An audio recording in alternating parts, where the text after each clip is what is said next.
Supreme কোর্টের কালকের রায় উজ্জীবিত হয়ে যাবেন। সুপ্রিম কোর্ট বলেছে আধারকে মান্যতা দিতে হবে, গ্রহণ করতে হবে, কিন্তু জাল আধারকে মান্যতা দিতে হবে কথা বলেনি সুপ্রিম কোর্ট। জাল আধারকে মান্যতা দিতে হবে এই কথা কি আদৌ বলেছে সুপ্রিম কোর্ট? প্রশ্ন তুললেন শ্রমিক ভট্টাচার্য। একদম পুরো ধূপ ধুনো দিয়ে শাক বাজি, এসো এসো আমরা আছি, আরো কাছে। রাজনৈতিক দলের হাতের ক্রীড়নক হয়ে বাঁচবেন যারা আপনাদের ধর্ম বিশ্বাসকে নিয়ে রাজনীতি করবেন। তাদের বাড়িতে দুটো তিনটে ছেলে মেয়ে, কোথায় পড়েছে, পড়াশুনো করেছে, ফিরাদ হাকিমের মেয়ে কোন স্কুলে পড়েছে, জাভেদ খানের ছেলে, যারা এখানে বিভিন্ন জায়গায় বিভিন্ন পীরের আসনে বসে আছেন, কজন সন্তান সন্ততির জন্ম দিয়েছেন আর কজনকে কোন স্কুলে পাঠিয়েছেন, এদের সবাই ছেলে মেয়ে 2 কিংবা 3 পড়ে ইংলিশ মিডিয়াম স্কুলে। আর যাদের ভোটের জন্য যায় তাদের গিয়ে বলে সংখ্যা বাড়াও, সংখ্যা না বাড়ালে একদিন আমরা তৈরি হয়ে যাব। কিন্তু সুরাবর্তীর ভাষায় কথা চলছে। রাজ্যের যিনি মহানাগরিক তিনি বলছেন সেদিনের আর বেশি দেরি নেই যেদিন 50% বেশি মানুষ উর্দুতে কথা বলবে।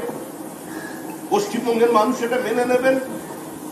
রাজ্য থাকলে দল থাকবে, রাজ্য থাকলে তৃণমূল থাকবে। আমরা দেখেছি ডোম জুড়ে কি ভাষায় রাজ্যের মুখ্যমন্ত্রী মমতা বন্দ্যোপাধ্যায়কে আক্রমণ হয়েছিল। কোন রাজনৈতিক দল প্রতিবাদ করেনি, বিজেপি প্রতিবাদ করেছে। একজন মহিলা মুখ্যমন্ত্রীকে এই ভাষায় আক্রমণের আজকে ঔদ্ধত্য যারা দেখাচ্ছে এদের মাথা দিতে হবে।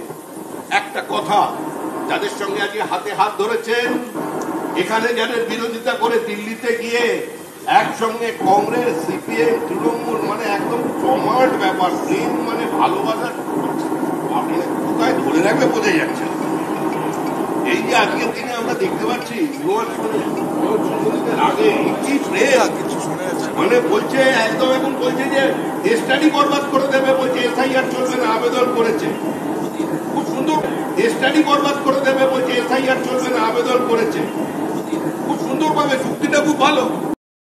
কিন্তু কি হয়েছে, যারা মারা গেছে তারাও তো মানুষ ছিল, যারা মারা গেছে তারাও তো কারো জেঠু ছিল, কারো প্রেমিক ছিল।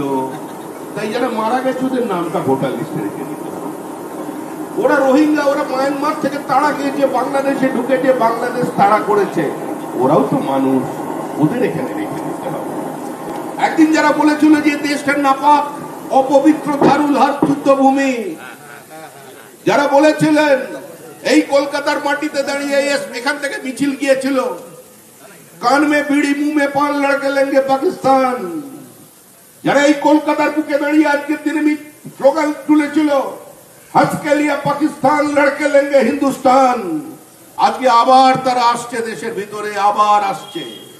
আর তাদের স্বাগত জানানো হচ্ছে একদম পুরো ধূপ ধুনো দিয়ে শাক বাজি, এসো এসো আমরা আছি, আরো কাছে, আরো কাছে এসো, ভোটার লিস্টের মধ্যে ঢুকে পড়ো।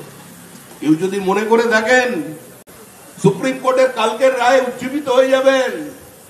সুপ্রিম কোর্ট বলেছে আধারকে মান্যতা দিতে হবে, গ্রহণ করতে হবে, কিন্তু জাল আধারকে মান্যতা দিতে হবে কথা বলেনি সুপ্রিম কোর্ট। এ কথা কোথাও সুপ্রিম কোর্ট বলেনি। আর সুপ্রিম কোর্ট কোন নাগরিকত্বের পরিচয়পত্র নয়। সুপ্রিম কোর্টের ভার্ডিক্ট প্রয়োজনে চ্যালেঞ্জ হয়ে যাবে। একমাত্র রাজ্য পশ্চিমবঙ্গ সারা ভারতবর্ষের মধ্যে যেখানে জনসংখ্যার থেকে বেশি আধার কার্ড ইস্যু হয়ে গেছে। আপনি দিল্লিতে যান, এটা তথ্য, এটা আমরা দায়িত্ব নিয়ে বলছি, একমাত্র রাজ্য পশ্চিমবঙ্গ যেখানে জনসংখ্যার থেকে বেশি আধার কার্ড আছে। দিল্লিতে যান, গুরগাঁওয়ে যান, নয়ডায় যান, মানে আশেপাশে দিল্লির উপকণ্ঠে, হরিয়ানায় বাড়িতে আর কাজের লোক পাওয়া যাচ্ছে না। যারা কাজের লোক ছিলেন তাদের ডাবল হয়ে গেছে। কারণ কি, বিহারের কুতোয় সব পালিয়েছে।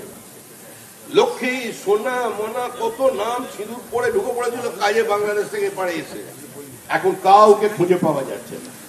ও বিহারে ওখানে হচ্ছে, বিহারে ওখানে নাম কাটা হচ্ছে, অ্যাকশন হচ্ছে এখানে। কারণ তৃণমূল শুনতে পেয়েছে।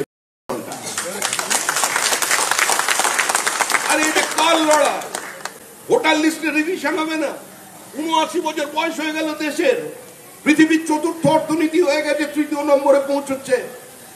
আজকে আমরা বাঙালিরা চিন্তা করব না যে সারা ভারতবর্ষে যত ফরেন ডাইরেক্ট ইনভেস্টমেন্ট আসছে, এফডিআই, যে মহারাষ্ট্রের সঙ্গে আমাদের প্রতিযোগিতা ছিল, সেই মহারাষ্ট্রে আসছে 39.6%, আর আমাদের